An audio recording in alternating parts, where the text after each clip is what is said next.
Welcome to night one of the Order of the Black Madonnas, Black Madonna Holy Week.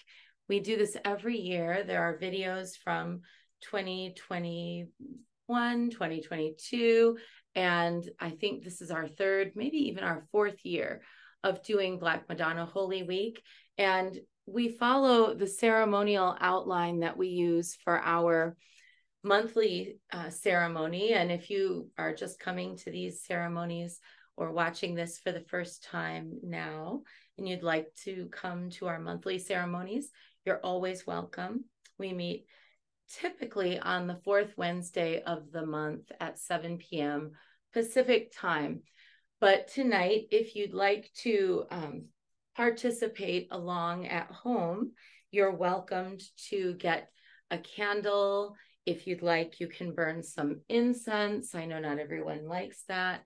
And I use at the end the Mother Mary Oracle by Alana Fairchild and Sophia Shiloh McLeod for our deck. So I'll draw a card at the end, but if you'd like to have one at home, you're certainly welcome to go and get that. And our themes for 2023 are here. These are our monthly themes. We've already recorded the videos for some of the months prior this year.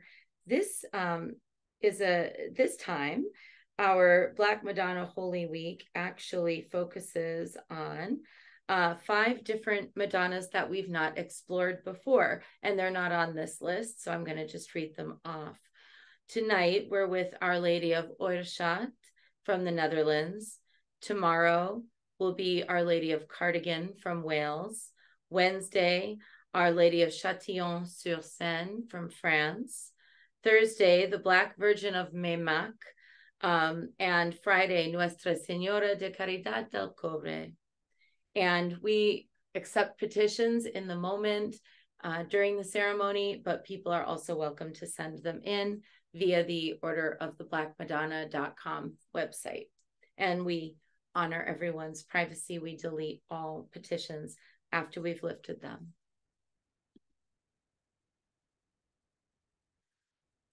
So let's take a moment of silence, and if you feel like you might want to light some incense, now is a good time.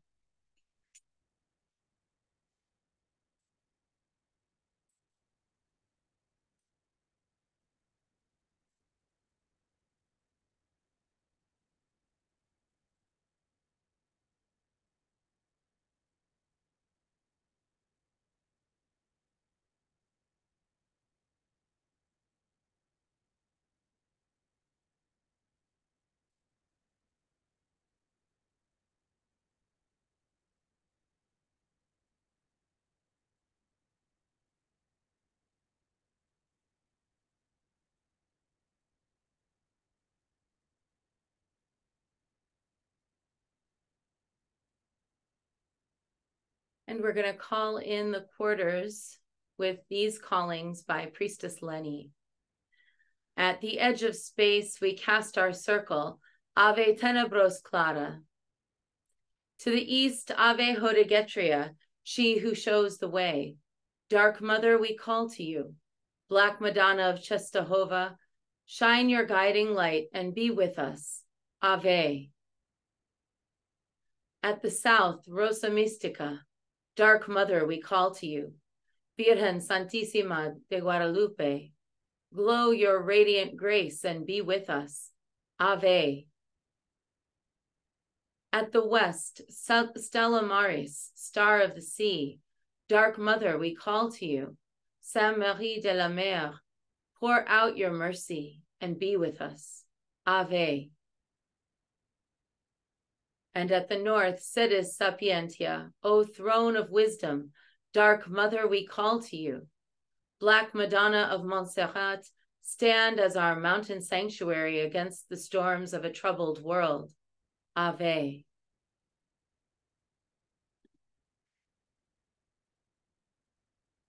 Let's take a moment now to hold in our hearts those ancestors who have gone before us, those who we miss, perhaps those with whom we weren't able to find peace, those we need to release and those we need to forgive, as well as those we uplift and those who have set an excellent example for us. We have the same blood as our sisters. We have the same heart as our grandmother. Tonight we honor you. Tonight we welcome you. Welcome. We have the same blood as our brothers. We have the same heart as our grandfathers. Tonight we honor you. Tonight we welcome you. Welcome.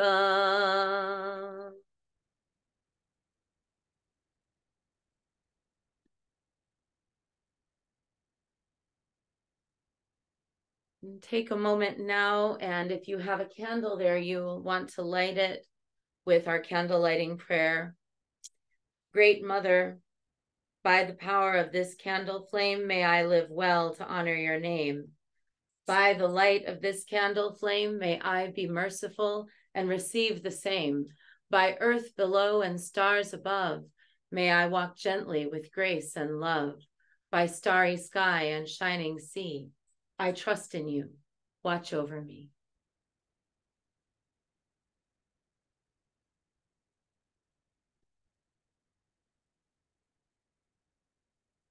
So this is tonight's Madonna, and I'll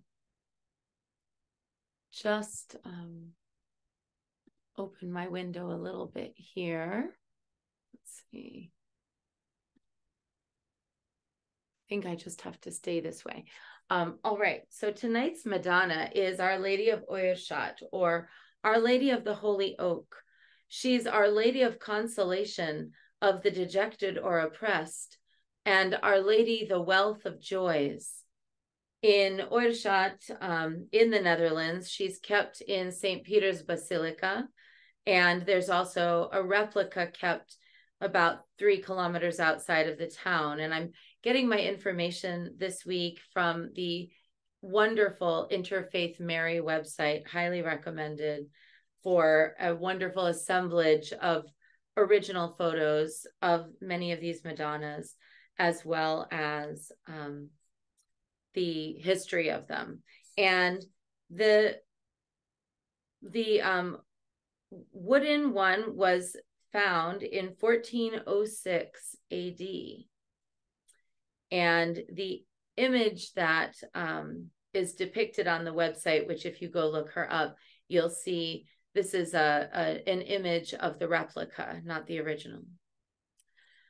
So in the 17th century, the Oirschot pastor Peter van Vladeraken did a historical monograph on Our Lady of the Holy Oak, and he's the one who traced it back to 1406. In fact, on June 24th, 1406, not too far off from today, the 26th, shepherds found a statue of Mary on the banks of the River Biers, or in the River Biers, and it was floating against the current. The figurine was fished out of the river and placed in a hollow oak tree. And that night, some people from another village came over and removed the statue from the oak. They felt maybe worried about why the statue had been placed there, but inexplicably, the statue was back in the tree the very next day. And so thereafter arose a wave of Marian devotion at this site that was honored with an annual procession on the feast of the 24th, the day of St. John the Baptist. And a wooden chapel was built at that spot, but at the end of the 16th century, it was destroyed. Apparently, the statue survived and continued to perform miracles. And there was then a stone chapel built, but in 1649, the order of the Protestant States General said that chapel was non-canonical and needed to be dismantled. And so it was. However, people kept going to the site, as we do when we know something really precious and magical is there. In 1854, another chapel was built on the site, and that's the current chapel, although it's undergone renovation over time. And estimated about 25,000 people go per year to visit Our Lady of Oirschot. Our Lady of the Holy Oak has a very dark complexion due to being made of oak, but also due to the oak aging over time. And this is one of a few Dutch Black Madonna statues. The Holy Oak sits kind of in the Chapel of the Holy Oak kind of sits there on the edge of town. It's right near the tree. There are trees all around it, and people are frequently burning incense there. The statue is kind of crudely hewn, being that it's an older one.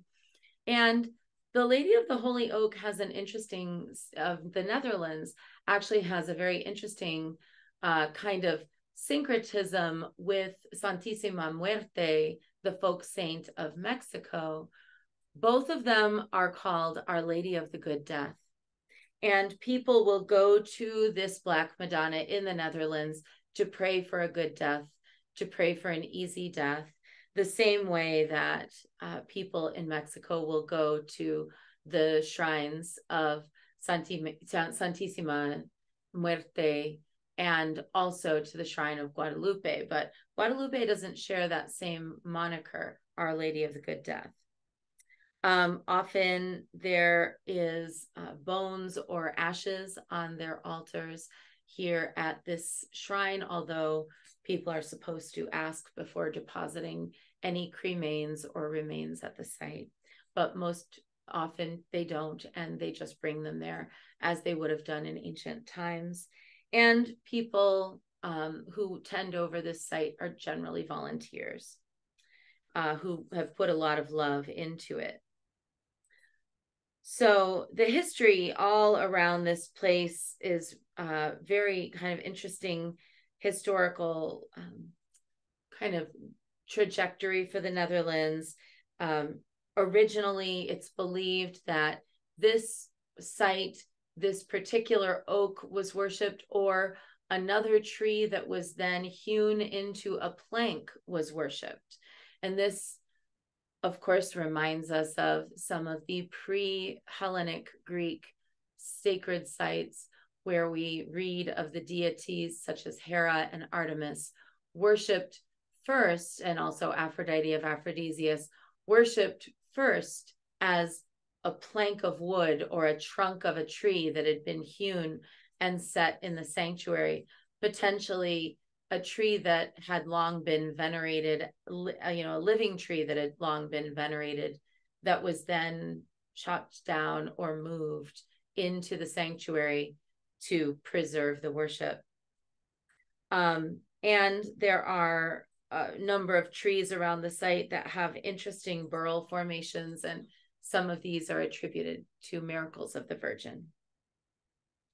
Linden is one of the common holy trees for the Netherlands, but also in Eastern Europe as well. And it's a holy tree, as well as pine trees here. And Our Lady of Oirschot is said to protect those who have been displaced, dispossessed, and oppressed.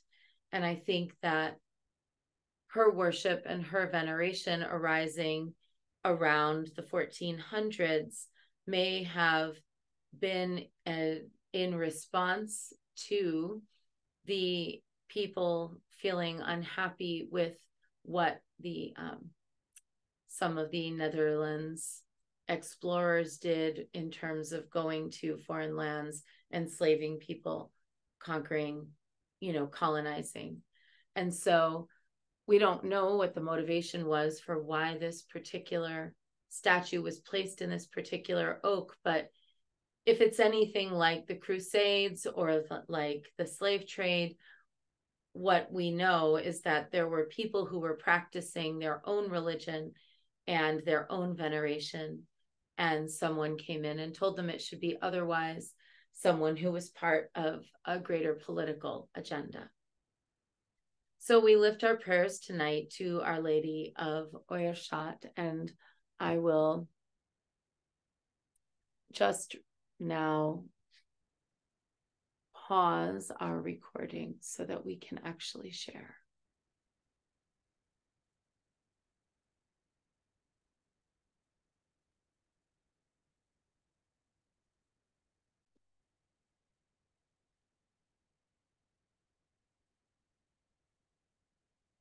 And so we can elevate these petitions with this wonderful piece written by Clarissa Pinkola Estes. We lift you up so your soul can be seen by Mother Mercy. She who checks doorways, sees through cracks and into corners where souls often hide, seeking refuge. She who is the Immaculate Heart sees you easily, greets you warmly, remembers you with love, for she is the mirror of heaven, the tower of ivory, obsidian blade, star of the waters, seat of wisdom.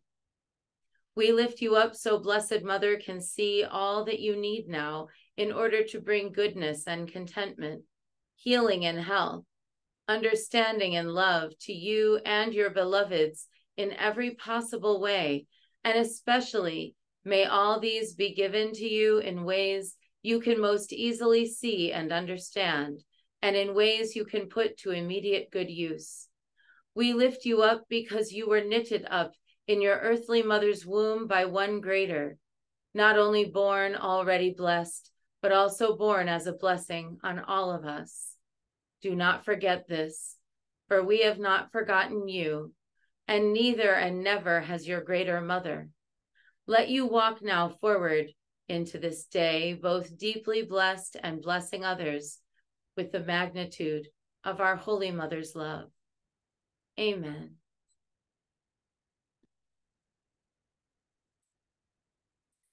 And so I'll draw us a card and read it aloud from the Mother Mary Oracle. And this is just for us to contemplate tonight. It doesn't sort of have to go beyond even just this one night. Maybe a message, maybe a spark of wisdom that helps us see through mist or into spaces of wisdom. Our Lady of Radiant Grace is our card tonight. The descent of my grace changes everything. Your body, your mind, and your soul are brought to life in new ways, and freedom opens up to you. Can you release your familiarity with and attachment to old ways of being? Can you release your expectations around enslavement and control? You are my child. When you place your trust in me, I will allow no one to harm you, nothing to confine your spirit. You are free to live wildly and expansively. There shall be no prison for your soul. Your soul shall be in love with the earth as it flies free. So we hold that intention for those who are in difficult, perilous circumstances, or for those who have passed on. We hold it for ourselves in terms of anywhere we're experiencing constraint in our lives, or frustration, or oppression. And so we close with this final prayer. Great ocean of night, how I adore you. Queen of time and space, I bow down. Mother and defender, I call to you, watch over me. To she of vastness, I bow down again. Mother of all, how I love you, watch over me. Thank you, thank you, thank you for all the silent, secret blessings you bestow. We are all rich in ways we don't even know.